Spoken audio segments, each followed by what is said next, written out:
Hello, everyone. I hope you're having a great Thursday so far. I'll just allow a couple seconds here for everyone to get settled. Feel free to turn your camera on or off, whatever you're most comfortable with. If you're joining us for the first time, welcome to our Montessori Town Halls. We host these every Thursday throughout the school year. It's always at the same time, and they're always free to join. And they're aimed at being a space for Montessori school leaders, administrators, directors to come together and talk about Montessori. Oftentimes, we do invite speakers and Montessori thought leaders to join us.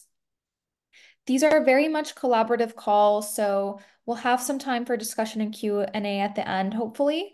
And throughout the call, if you have any questions or comments, please feel free to unmute yourself, or you can use the chat. We'll keep an eye on that as well in case you can't unmute yourself or talk for some reason today, because maybe you're in the office. Today, we are joined by Chip DeLorenzo. We're really excited to have him here. Definitely a thought leader here in the Montessori space. I know a familiar name for some. We had a couple people at our town hall last week who were looking forward to the session. So I'll hand it over to him so he can talk a little bit about his topic and answer any of your questions today. Hi, everybody. It's nice to see you. I've been looking forward to doing this, and I appreciate Camille, I appreciate the invitation. It was really kind and one of my favorite things to do. So my topic is today's is setting and maintaining limits in the classroom, which is really it's a hot topic right now because we're certainly getting lots of feedback from teachers all over the place, struggling with kind of reclaiming self-regulation and independence in the Montessori environment. And there's been a lot of just been a lot of feedback that has declined over the years, and we could probably fill up this whole hour talking about from everybody about ideas about what might be causing that. Anything from screen time to more permissive parenting, to the pandemic, and to fewer social skills and less time outside with kids and less free time. And we could again, we could really fill that time up pretty well. But I think it's in focusing on solutions and what the problem might be is always a better topic. So I guess I want to just start by addressing the idea of limits in and of itself, because we toss around that term a lot, and we have a specific way of looking at limits in the classroom in Montessori. And I'll just start by sharing one of my favorite quotes about this topic from Dr. Montessori, and that is, a child's liberty should have as its limits the interests of the group to which he belongs. So when we talk about freedom in the classroom and choice and independence, it doesn't mean obviously a free for all, and we all know that very well. There are guidelines that we have in our communities that actually, if established and maintained well, promote freedom. It doesn't take away from it. And I think that's one of the mistakes that adults have when they're viewing the idea of limits. Oftentimes, is they see freedom and limits as existing separately, but they really need to coexist in order for for a healthy community. And really, all those limits, all those guidelines are it's a way, it's a form of communication. It's a way that we teach children to navigate the classroom so that they can experience that freedom and grow in independence. There the idea of community is really just it's simply a place where we can all find a sense of belonging and significance. At least that's from an Adlerian or a positive discipline perspective. And there's really, I don't know, I taught my children how to bowl, right? And I was in New England, and I think they have the same thing with the big ball. But where I grew up, we had these really big balls, and the kids would roll them down, right? And in New England, they have the really small ones, and it's really easy to throw a gutter ball. So most of the bowling alleys will have these guards that pop up that allow the children to have some success. And I really think about guidelines or limits or social skills as a way to put up those guardrails so children can, find a sense of success in the community. And there's really two parts to limits. There's the setting of those limits, and then there's the maintaining of those limits. And I've given a lot of thought to this over this last year because I've been presenting on it a lot. And I think it's, like anything else in a Montessori classroom, it is essentially, it's a 3-period lesson. And the setting of the limits is really the first period of that lesson, which is at the beginning of the school year. Ideally, we're inviting children into that space to be able to participate in setting some of those ground rules or those limits in the classroom. And hopefully we're also taking time for teaching, which is identifying some of the key social skills that children need to navigate the classroom successfully so that they can have a good social experience. I'm a firm believer that it is really difficult, if not impossible, to achieve normalization if the children don't have a construct in which to learn to navigate socially and emotionally in the classroom. So I think normalization sometimes gets confused with a settled classroom. Those are not the same things. I hear teachers a lot of times will be talking about my classroom is normalized. I tend to remind them that classrooms don't get normalized, children get normalized. But it's not the tricky part is that it's almost impossible to achieve normalization with children if the classroom isn't settled, if it isn't a peaceful place where children find a sense of belonging and significance. Mm-hmm. But you can have the other part is where the confusion can be seen is you can have a settled classroom. You can have a classroom where children find a sense of belonging and significance and still not achieve normalization though. Because I've seen, and I'm sure many of you have seen, classrooms where the children are settled, they're interacting peacefully, but they're not losing themselves in meaningful work. They're not losing track of time and just getting lost in their engagement. So a settled classroom, a place where the limits are maintained and set well and consistently, is critical to achieve normalization. But normalization is not just achieved through that settled classroom. So in that 3-period lesson, again, first we have, it's the setting of the limits with the children, taking time for teaching with social emotional skills or grace and courtesy skills. But the second part is the difficult part. And that is where we have to maintain the limits. In a 2nd-period lesson, children are exploring the materials. They're learning through trial and error and making mistakes.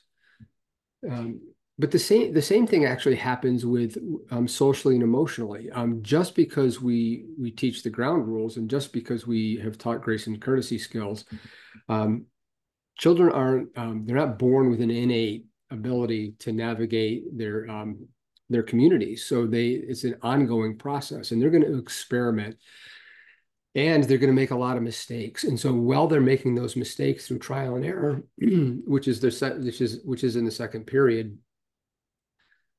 there needs to be the adult needs to first both model and maintain those limits for the children. And that's where most of the questions come from in the work that I do, which is, well, how do we actually do that? How do we do that in a way where, how do I teach a lesson and still somehow manage the classroom? And that was one of the things that really hit me as a new teacher, which is I remember reading the Absorbent Mind, and I'm going to butcher this paraphrase, but Dr. Montessori talks about being able to give a lesson and still manage the classroom at the same time. And I agreed wholeheartedly with the concept. I still do. I had no idea how to go actually to do that, right? Because inevitably I'd be giving a lesson. I'd look up and a child would, take a long jump over one of the mats and over another child's materials, knock down some of their work. And I would be stuck in that that position, that conflict, right? Which is, what do I do? Do I get up and abandon this child, lose their focus and their concentration, uh, and that's not respectful to them and the time that I have with them, and go address this child, or do I ignore that and keep working with this child, right? Are you all familiar with that conflict? Right. And I'm going to show you in a little bit. I'll have to talk a little bit about it, more than show you directly because it's impossible to do online. But I'll give you an example about something that I learned that really transitioned that. But usually that starts happening around 5 or 6 weeks into the school year. We even with in the 3 to 6 year olds, there is a little bit of a honeymoon place. I mean, the kids are, some of the 3 year olds are still rolling around on the floor, but at the beginning of the year, the children are pretty attentive to ground rules. They want to do the right thing. They want to learn how to navigate the environment. Adults do the same thing. At the beginning, when we start a new job or we go into a new community, we're highly attentive by nature to figure out what are the ways that that are established here, the social norms for me to be able to fit into to find a sense of belonging here. Around 5 or 6 weeks, children start to test the limits. Limits aren't limits until they're tested. I think sometimes we take that really personally, but it's not personal, right? Children test those limits because they want to find out, they want to know that the adults mean what they say and say what they mean, and they're going to follow through. Honestly, they're not trying to drive us to drink, right? That is not the intent for them setting limits. Although sometimes at the end of the day, a month or two into school year, it might feel like that. And go ahead, you've earned it. But at the same time, we got to come back to school the next day, and it's really not personal. We know that children they're hardwired, they're built to want to find a sense of belonging and significance, right? It's built into our operating system. And it's also built into their operating system to find a sense of independence, and autonomy. So that self-regulation, that independence, it really relies on the children being able to predict with some sense of certainty what's going to happen next, right? And I think one of the things we do really well in Montessori in general is that we have some fairly established routines that we run in our classrooms. And that's a really great example of when those, children, when they understand those routines and they know what's going to come next, and they're able to predict that with some level of certainty, then they're freed up to start to make some choices on how they're going to respond to those upcoming events, right? In our classrooms, we have, they're loaded with routines that we don't even probably pay attention to after a few years in a classroom, right? Everything's got a place in the classroom. And so that in itself is a routine. It goes back in a certain way so that the next person can use it. So, and that next person, they could see that material from across the room and make a decision at that point that that's what I'm going to go and do next. And our classroom is loaded with all those, and it's developed so that children can be able to do that. But one of the things that is least predictable in the environment is human behavior, right? And that's why if we have a really difficult classroom, it's not only difficult for the kids, it's difficult for the teachers as well. We crave that sense of predictability about what's going to happen next and how people are going to respond. So, and I'll talk a little bit more about this in a few minutes, but when children, back to the topic at hand, when children test those limits, oftentimes unconsciously what they're doing is they're looking to see how the adults are going to respond. So that child who hopped over that mat, they may even stop and look and turn. You may have seen this. They just turn towards you and they look at you to see what you're gonna do, right? It really is not a it's not a gunfight at the OK Corral. They're not. Right? They just want to know. They're figuring out what your response is going to be, what my response is going to be, so that they can find a sense of security. If you were to walk into an old house that looked like maybe the floorboards weren't too secure, you would probably test those to make sure that you weren't going to fall through. And that's all children are doing, is they're testing the limits to make sure that the environment is secure. And the environment's secure when the adults are fairly consistent. Now that's a great idea. That's also something that I would have said in my first year of teaching, or even 5 years into teaching, that I agreed with. How to do that, that can be the rub sometimes, especially if there's more than one person in the classroom, and we'll go into that in a little bit. So anyway, so the second period is when children test limits. Limits aren't limits until they're tested, and this is where the adults model, and it's where we follow through. And it's really critical how we model and follow through, because the children are not only testing limits for themselves, but they are watching us to see how to behave in the classroom. Yeah. So I don't know if you've ever had that experience where you had a child who's having a real challenging time in the classroom, and or if you've observed this in someone else's room, you'll see sometimes we start to lose our patience. And that starts to trickle down pretty quickly in how the other children start to respond to that child.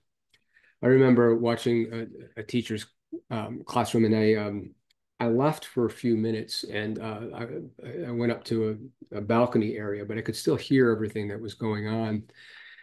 And I listened to the teacher, and she had a child who she was having a real difficult time with, and she lost her patience with him in circle.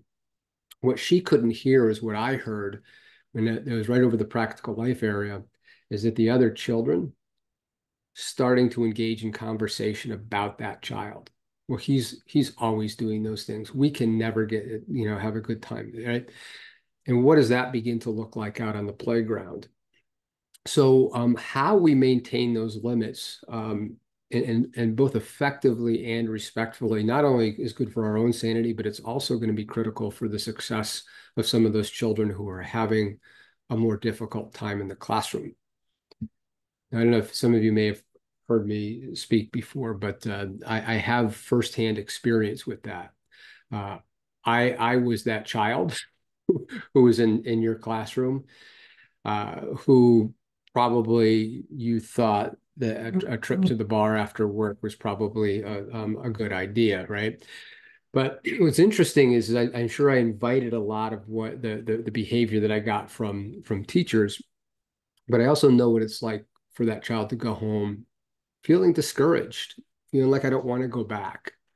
Even though I might have gotten some attention from other kids in the classroom, or even though I might have appeared to have won in a certain situation, it doesn't feel great going home at the end of the day. You don't feel successful.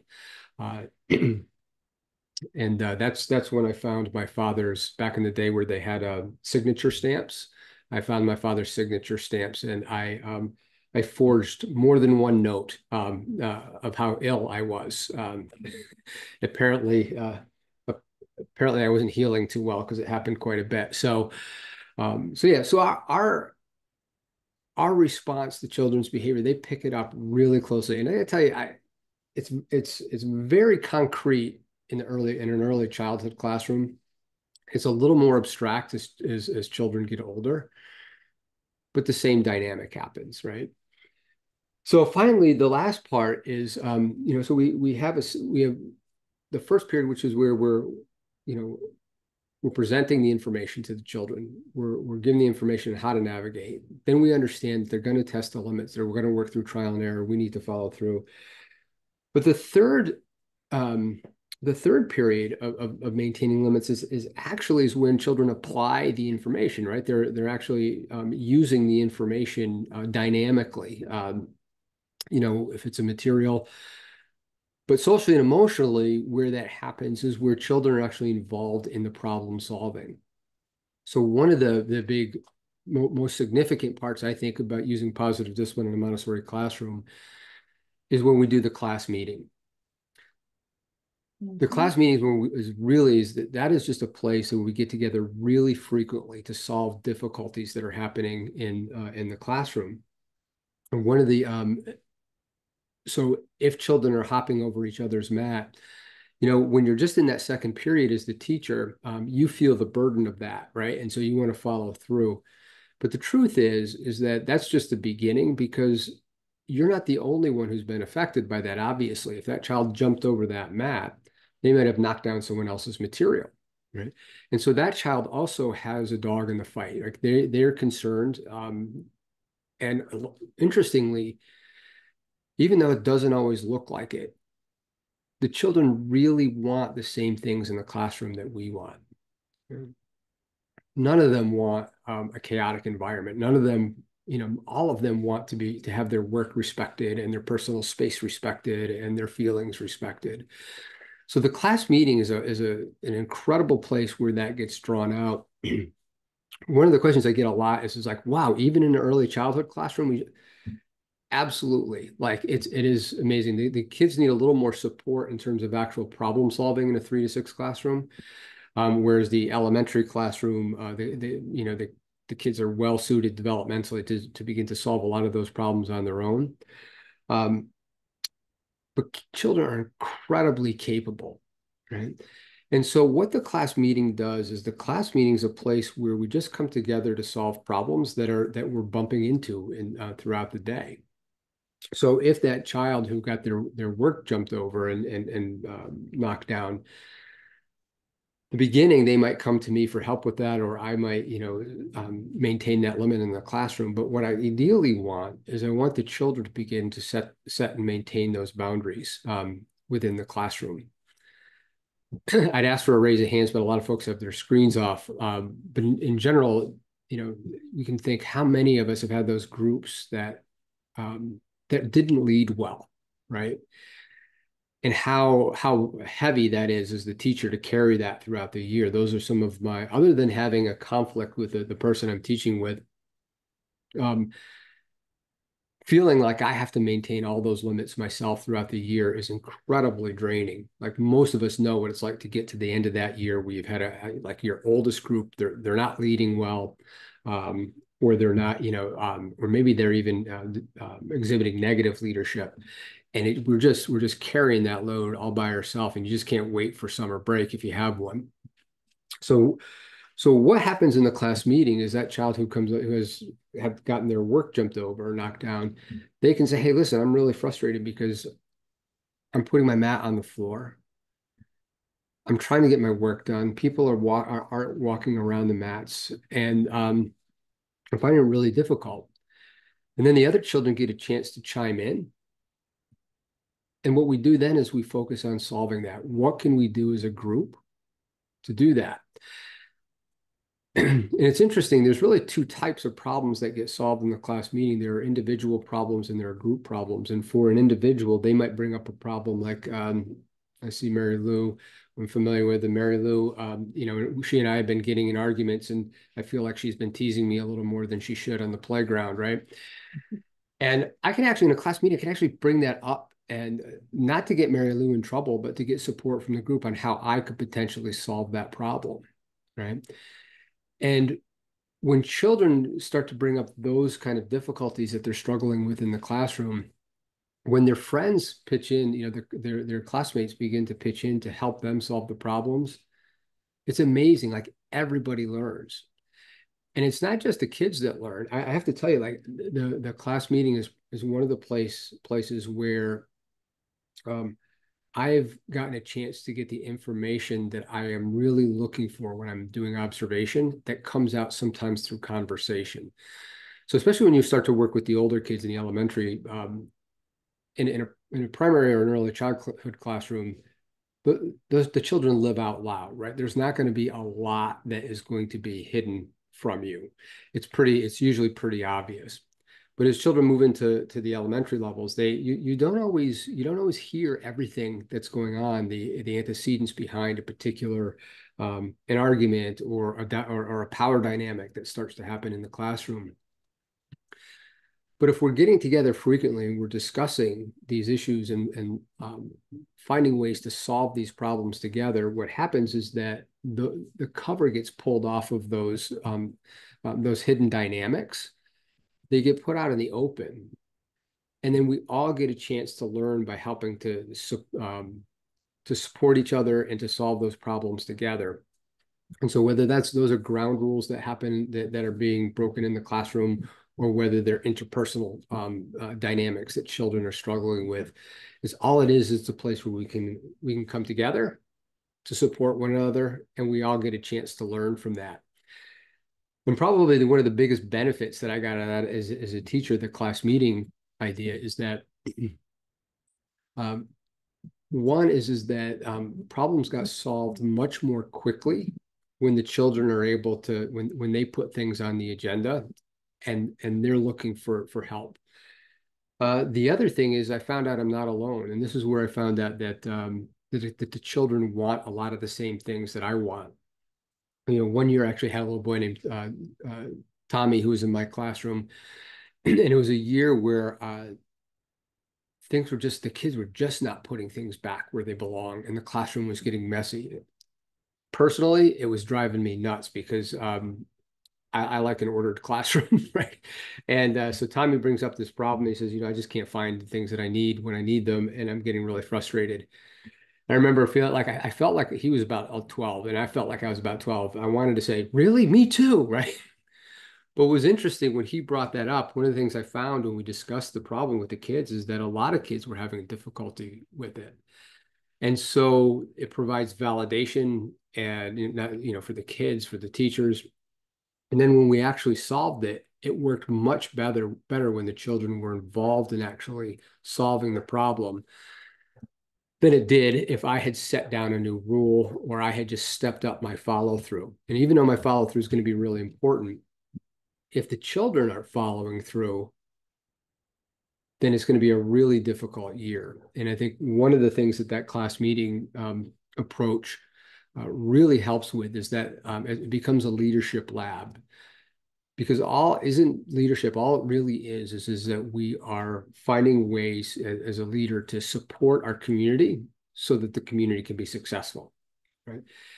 And that's what you learn in the class meeting. The children begin to participate in problem solving, and they're no different than adults. When adults participate in problem solving, guess what? They follow through with it when they leave the meeting. And probably the most the music that always really made my heart sing is when a child would say to another person, another child, like, you know what? That's not what we decided in the class meeting, right? This is what we decided. And I remember the first time I heard that, my jaw almost hit the ground, right? And after doing those class meetings for a few years, I honestly walked away feeling like a lot of teachers do, which is, how did I ever do this without this, right? And how did I ever build a community? And the truth is, I don't know that I did as well as that. So anyway, so just to summarize, there are really three parts to setting and maintaining those limits or those guidelines in the classroom. The first one is our presentation of those at the beginning of the year and involving the children. The second one is our follow through, and I'm going to show you a couple of ways to do that today. And then finally is we involve the children in problem solving so that they're actually they're part of the solution, and they're actually learning how to lead in the classroom. So what I'd love to do is I want to show you one example of setting and maintaining limits, because one of the keys to doing that is to be able to do it in a way that's both kind and firm at the same time. And I was wondering if I could get a volunteer to demonstrate how this works.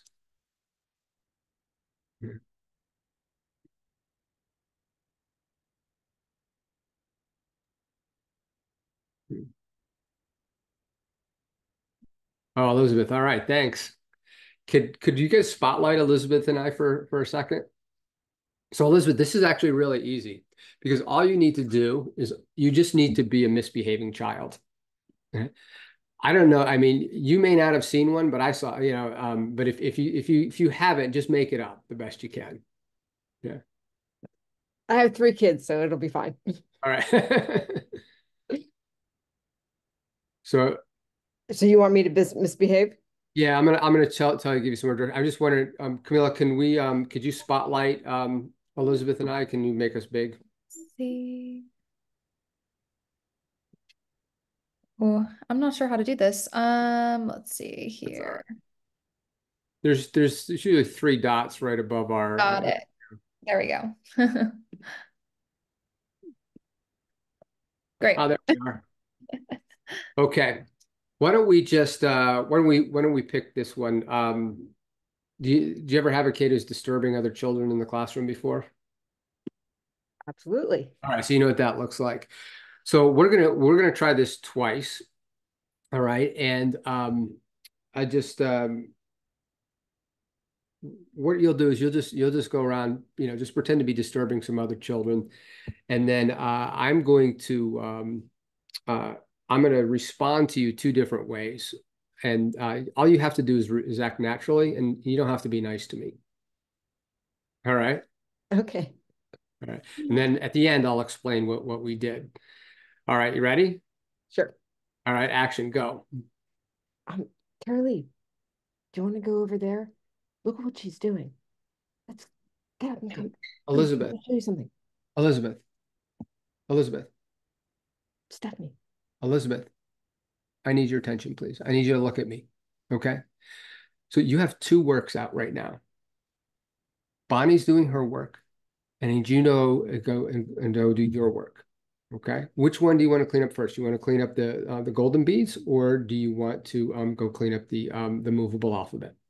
No, but I'm talking to Carolee. Well, it's not time to talk to her right now. As a matter of fact, look, you're one of our leaders in the classroom. You're 5 years old now, and I need you to set a good example, right? And she's trying to do She's my Bonnie's. friend. She's my What's that? friend. She's my Oh, friend, and right. I want to talk to her. Okay. Um, well, I'll be right back. I'm going to go hand in my resignation. Um, I'm, that's not a funny joke at this environment, right?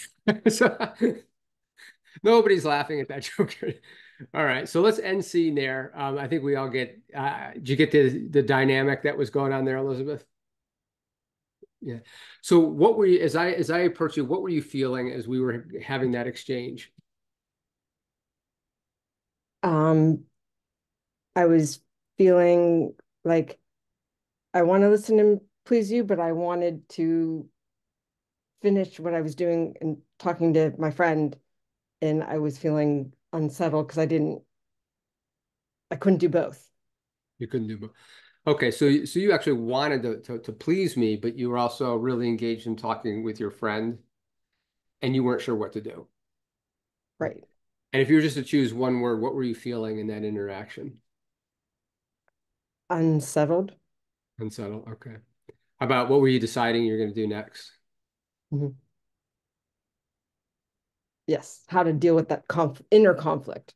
Okay. What do you think might have been your game plan? Um, Probably the path of least resistance, which would be continue with my friend. Okay, oh, that's my favorite. Yeah. So you're gonna maybe say yes and do no. Yes. Okay. All right. So let's give that another shot. You want to just do the same thing and then just tell, again, act naturally. You don't have to be nice. Okay. And go. Carolee, hey, let's go over and see what Stephanie's doing. So we can go and come on, let me show you what we want to do. Okay, let's go bother Stephanie. And Hey, okay, Elizabeth. okay, Carolee, let's go. Let's go. Hi, how are you? Okay, Yeah. You and Bonnie are talking? Yeah. yeah, Yeah. I know it's been a while since you guys have seen each other. Yeah. yeah. I noticed that you have 2 works out. Mhm. She's my friend, so I want to talk to her.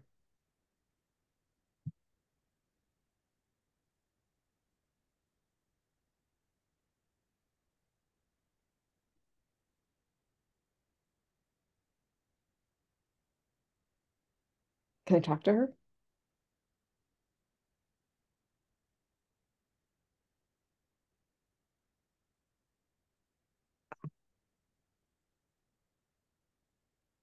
What should I do? Can I talk to her?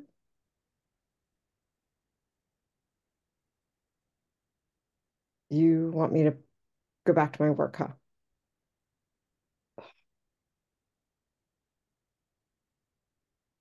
But I want to talk to Terry Lee.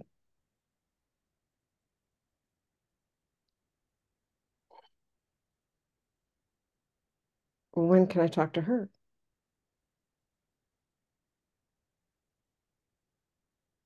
When I'm done with my work, huh?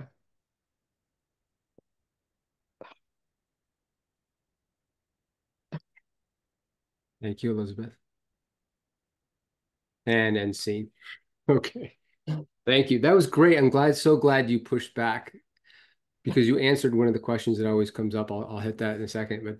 But so this time, I hope I didn't creep you out because it's a little bit different on on video than it is in real person because you don't have that energy exchange. But so this time, what were you thinking as I came in, said hello to you, and then maintain that limit?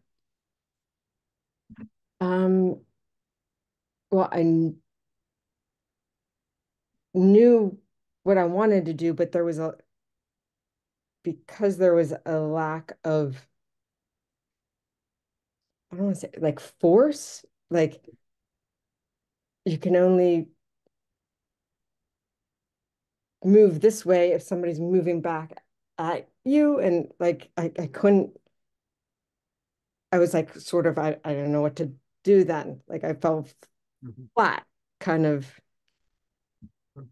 like in wrestling, you can only wrestle if the other person's engaging with you to wrestle. Right, right. So that was the first time you said you used some passive power, right? So there was a bit of a power struggle that was going on. But this way, there's no one else to engage in that with. Yeah. So yeah. And then what were you feeling?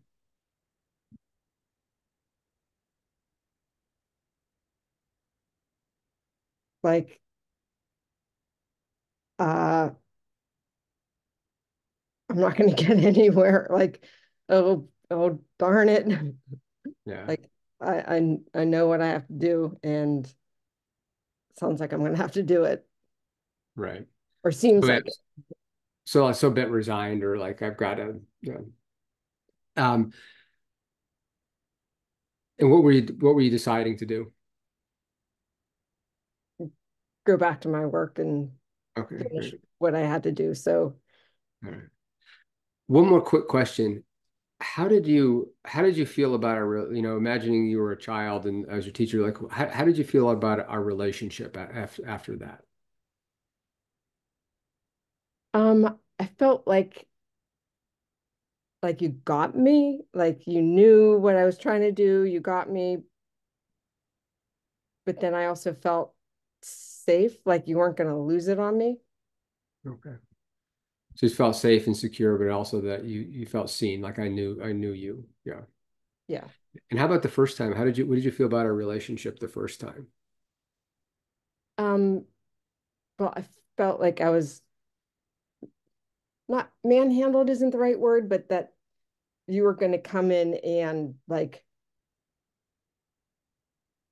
tell me what I had to do, like move me along, like it was your direction, your like my sense of what I wanted to do was going to be overpowered by your desire. Okay, so it was a win-lose. Yeah, yeah. Last question, I promise, and you're off the hook. In the first scenario, what is that? Our relationship's been a little bit strained after that first time. It was a power struggle. It was a win-lose situation. I wasn't backing down. You weren't backing down. How does that play out later on in the day? Um, I'm going to be guarded. I'm going to like be on guard for any other interaction that I Okay. have with anybody, and you also. Okay. Second scenario where I use what I call presence, warmth, and silence. How does that play out later on in the day?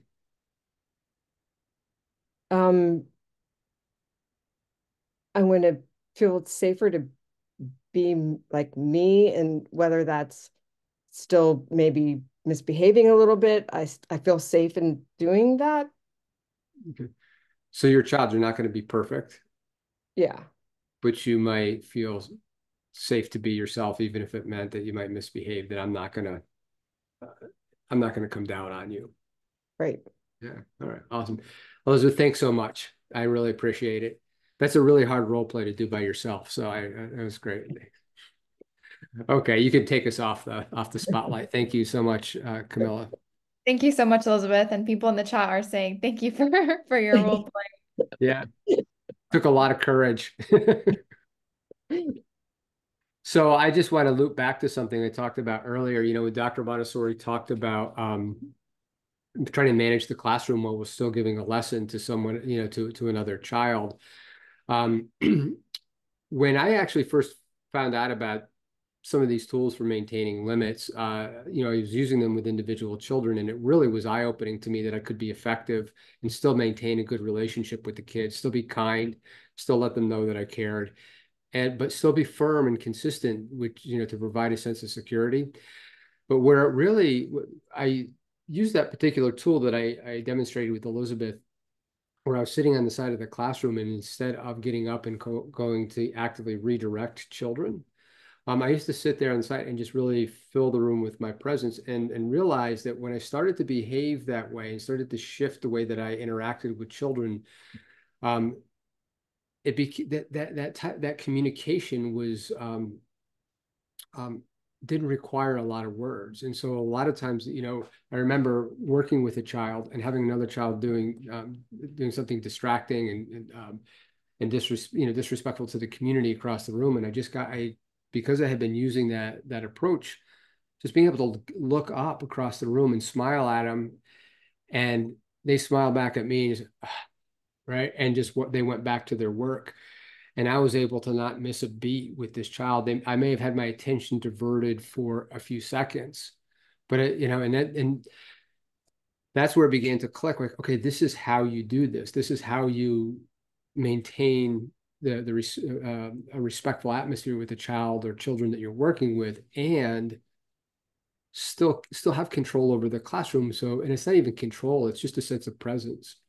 So what I just did, everybody, so with Elizabeth, is I used a tool that I call presence, warmth, and silence, and that is you just use some very few words without reminding the child, because reminding children is disrespectful, and you just give a short prompt. It could be a nonverbal prompt or just an "I notice" statement, like "I notice you have 2 works out," with the understanding that the child knows what you're asking. Right, that's pretty key. It would have been really weird if I just stay there present, warm, and silent with Elizabeth, if she didn't know what I was asking her to do or what was expected. And we're just giving them a knowing smile, saying, "I know that you know that I know, and I trust you to follow through." Right? And I'm glad that got through in our role play, Elizabeth. Sometimes online, that energy exchange isn't always there. And yeah, so I have to work really hard to smile nicely. Thank you. So that's just an example of that, of maintaining limits with the sense of dignity and respect for the adult and for the child, and how to be kind and firm at the same time. So I'd love to, we've got, about 20 minutes left to open it up for some questions and some discussion. I've talked enough, and I'd love to hear from some of you. I have 2 questions. This is Wally. Yeah, sure. Hi, Wally. The steps that you outlined in your presentation, it seems that I think you're focusing on the primary age children, but I would think that this would be equally applicable to the elementary level too, wouldn't it be? Oh, absolutely. I mean, I worked with adolescents for years, and I used the same, the same approach. Yeah. And sometimes, like even with adolescents and upper elementary students, one of the first things that goes is actually taking time for direct teaching of social skills. And if you do that and they're age appropriate, it's amazing how helpful that is to some of the older children who, might not know what to do if they get a mean text from somebody? How do they respond to that? And so taking time to actually teach some of those skills, follow through. And then the class meeting is actually critical with older kids, because you want the community to really be setting and maintaining those limits collectively, because obviously the children, their focus and the importance of their peers begins to get more and more as they get older. So if it's just left up to the teacher to maintain limits in the classroom, we're toast. Yeah. Yeah. The second question I had was, now you gave an example where you're dealing with one child, right, misbehaving, Yeah. and the two situations. Now, what happens, especially at the beginning of the year when you have multiple children doing the same thing? How do you deal with this as a guide to manage that? I mean, and how did that work? Sure.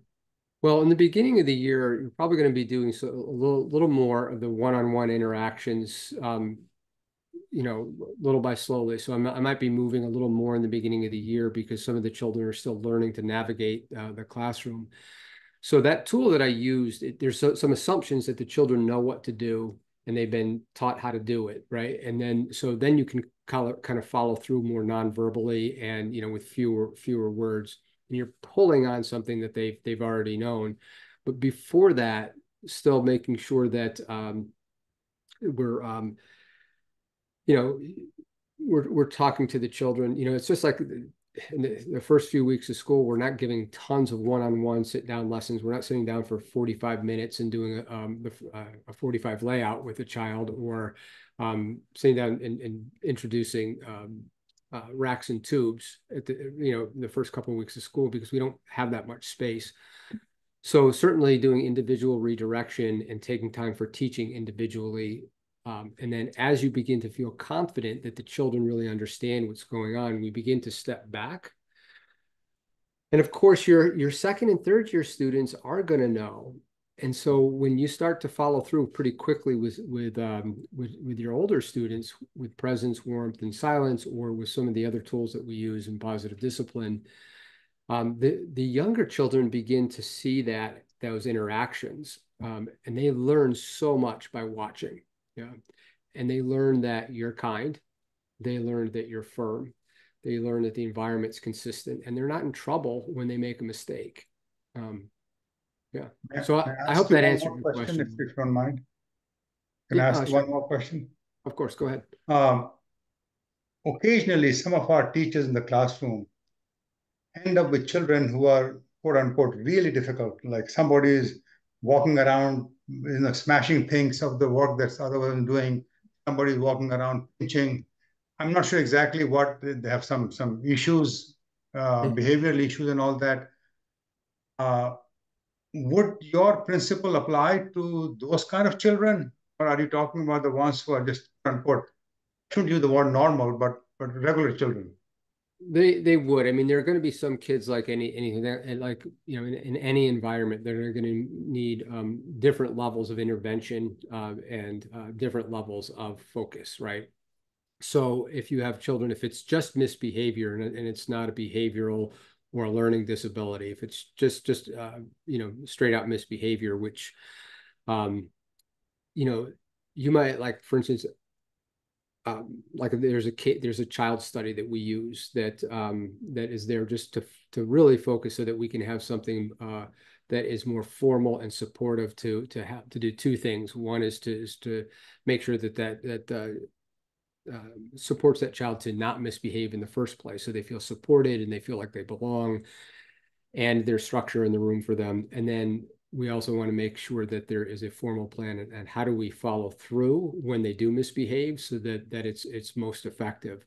So we would want to sit down and actually walk through a formal child study with a child who is repeating significant misbehaviors. And then, of course, there may be some students who do have a behavioral learning disability, but it's if we address misbehavior first, which is more comes from the place where a child is trying to fit in, try to find a sense of belonging and significance in the classroom, and they're just going about it in some really awkward ways that might be hurtful to other children, that would be misbehavior. But we call innocent behavior. Those are physiological differences, and those we need support from outside, possibly outside of the classroom. Yeah. Rupali, did I pronounce your name correctly? You did, Chip. Thank you so much. Okay. I wanted to just follow up on what Wally was saying, piggyback on that. Yeah, sure. When we have a child who is defiant and, we've tried trying to connect before correction, trying to give them the sense of ownership, responsibility, but it can only go so far because they have to be ready to take that ownership. If there's some unmet need, maybe the parents are having trouble at home, or the child is in foster care or not with the parents, or whatever the situation is, and the child is defined because the mistaken goal is that of control. And so how do we give them the tools in the classroom? I really like the idea of having a formal plan, because that, I think, is probably what they need, is more than what we can offer in the classroom. It's certainly possible. I mean, I was head of a private school for, over 20 years. And we, because we all practice discipline in the same way, we were able to turn a lot of situations around that, that I feel really good about. But there were, look, we're only humans, right? So there were a few children who were beyond our ability to help. And I think that's a real, I would, no one would ever believe me if I said I have a magic bullet for every situation. And there are some children who have some one boy I remember had some significant trauma. And I think if I just had that child one-on-one all day, I could have made a lot of progress with him. But the thing is that their parents couldn't afford to pay me to be there with that child's one-on-one, right? So those are real stories, and I do think it's a really important consideration. First of all, to do it well, to make sure that I think all of us want to leave it all on the field before we ever say, hey, we can't help this child. So I think it's our responsibility to give all the support we possibly can. So the mistake and goal chart is always a good place to start. The formal plan that I adopted to use that structure is also really critical. Bring in professionals if what we're doing is not supporting that child, because remember, they're not being successful either, right? And that's something to acknowledge.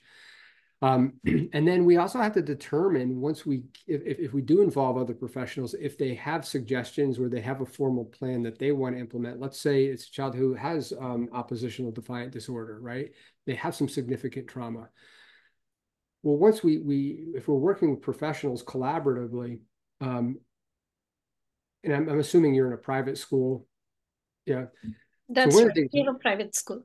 Yeah. So one of the things we used to do is that when we received that plan, is we would actually try to put that into a week and into a day to see who has to do what, how long people were spending. And if we didn't have the human resources to do it, we were just honest with the parents. I don't think that I've ever seen anything on an IEP that I personally don't have the skill to be able to implement with some instruction. But I've seen a lot of things on IEPs that I don't have the time to do because I have other, and so that's, so I think it's really important if you're in a private school environment to be honest with those limitations. And then also, of course, we leave it all on the field when we're working up to that point. It's a long answer to a short question. Yeah, no, this is very helpful. Thank you.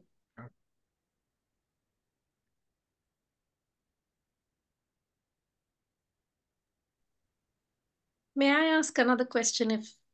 I don't want to take somebody else's turn if there's someone waiting. Sure, it's just dead silence there for a moment. Okay, let me ask you another question. So with the adolescent age group, yeah, the role play that you did just a little while ago about waiting and watching, letting the child come up. I find with adolescents that when I try something like that, if I smile at them or make eye contact and they don't want to engage with me, they'll turn their face away, or they're having a good time with the work or anything else. And if I ask them at the end of the day, how was your day? Just to prove their own power, they'll say, not a great day. And if then I say, okay, well, while they're working, and if I catch them in the act of having fun, and I would say, oh, I see you're really enjoying this. Whatever way I say it, it's that, no, I'm not, just because you're telling me or you're asking me. So Right. what with a 3-year-old, with a lower elementary student, or even up to 4th grade, it works very well. I'm wondering what works for older children.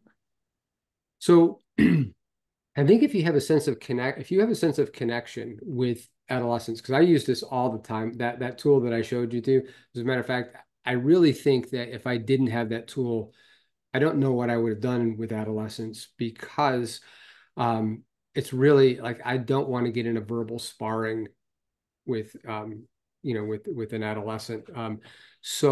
But hopefully I've established a sense of connection. I think one of the things with that adolescents is that they I feel like that they're always to use a word that we're using in the Montessori community now, valorization, right? They're looking for valorization. And the way that I picture that is that they're striking out. They want to be independent. Their peers are really important to them. And they're also kind of looking back over our shoulder to make sure that the limits are clear, and that we're going to support them, and we're still going to be the adults. They don't want us to be their friends. We don't need to give them emotional support a lot of times the same way, unless they choose to engage with us. The older children get with the social emotional environment, the more and more we step back to be the preparers of that environment, rather than the focus of the discipline. So it's one of the reasons why I think that class meeting is so critical. I used to do them every day. It only took about 20 minutes with my adolescents, because I really wanted to in some ways, be the facilitator of the social emotional environment, rather than the conductor. Yeah. And when the children are younger, you have to be a little bit more of the conductor. And one of the things that class meeting really does is that the things that come up on that meeting are on their agenda. And so where that really helps the adolescents is that it supports them, is they feel heard. It's a format where they're not in charge, but they are exhibiting their agency, that oftentimes adults don't give them credit for, because they're not upper elementary kids anymore, right? But they're certainly not high schoolers yet. And so they need that structure, but they also need to have their priorities honored, right? Now, their priorities may not always be appropriate for a given situation, but if they're at least being honored, we tend to invite a lot more cooperation. So I hope that helps. And the presence, warmth, and silence, like I used it. Even I have 3 teenagers at home. I still use it. And it's okay if they figure out what you're doing, don't worry about it. It still works. My children say, "Oh, Dad's doing the quiet thing again." And you know what I say? Nothing. Yeah. And then I say, "Thank you for your help." I hope that answered your question, because it's a little bit of a long way around it. Yeah. Yeah. Thank you. Of course. Can I interject something? Of course. So I'm the head of school now, quite reluctantly, but was in the middle school classroom for a few handful of decades. That's how everybody gets to be head of school. And I will say that I learned this from neurolinguistic programming, but in response to how to do, I think, a version of what you just did, Chip, with a middle schooler. is instead of looking at the child, is to go to the place where the child is sitting, and look at their notebook. And so it's no eye contact. I'm a large, tall woman. My physical presence, I'm minimizing as much as is humanly possible. And then I just look at their notebook with a thoughtful expression. So it's not a power struggle between them and me, because I was the teacher. But what happens is at some point they can't ignore the fact they might be across the room talking, in fact. Right. But it means that they get this. I mean, as you were doing that, I was envisioning it with younger kids. They absolutely get the same message, and eventually they come back to their seat and just sit down. And the key at that exact moment is to not look at them. It's simply to just quietly wander away. And later, maybe if a situation presents itself, say, hey, how did your work go, or whatever. But the point is, it is struggle-free. But my presence and my neutral presence, which is good enough as warmth for the middle schoolers, is to make clear that this is where your focus should be, youngin, and my focus will remain here until yours returns here. Yeah. Just a thought. Well, and just to piggyback on that a little bit, one of the things that works really well with older children with that idea in mind is sometimes I just do a note. I just write a quick note and say, hey, I noticed that your math work is half done. And I just fold it up and just walk over to them, put my arm around them and hand them a note and smile. And that's, so one of the things that I found working with adolescents is that, you know, the predominant parenting model right now is more permissive. And they're, I think, you know, I've watched the whole power dynamic, the adolescents looking for power. It's misguided. It's kind of misguided because they're really looking for valorization. But one of the things that's happening for a lot of the kids is that they've grown up now in more permissive environments, so that they haven't been empowered. They have won a power struggle, right? And a lot of times their parents are even afraid to set limits with them. So, and they bring that into our classroom. And what I found is that those kids they're dying for limits. And it doesn't look like it, right? Because it comes out sideways. And that doesn't mean that every family that's come, you know, is permissive, but there's definitely been a shift since I've been in education where I've seen that more and more. And I think a lot behind that, you know, is really those kids want to know that there's some adults around, and it's okay to be the adult. And we should get free to, you know, the idea is to free us up to do that. So anyway, that's a topic for another time. I have a lot of passion about working with adolescents, and thank you for sharing that, Alyssa. Any other questions or comments? I'm also going to drop the link here to Chip's website. So if you have any questions or want to get in contact with him, you can find all that information there as well. Thanks so much, Camilla.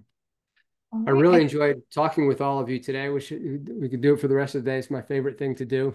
So, well, if you ever want to join us again, Chip, we'd love to have you back. I think this was a much needed topic, and it's a great one to have towards the start of the school year, so people can have these things kind of top of mind and ready for the year ahead. Yeah. Thank you, everyone who joined, and thank you, Elizabeth, for being our role player for this town hall. And thank you so much to Chip for joining us and sharing your wisdom. I will be sharing this recording on our YouTube channel, so if you want to reference it, and I'll also be sharing it with Chip, so you can always check in with him as well if you want a copy of it. All right, everyone, take care, and we'll see you next Thursday, where we're going to be talking about planning parent education events for retention and community engagement. So we look forward to seeing you there. Take care all. All right. Thank you.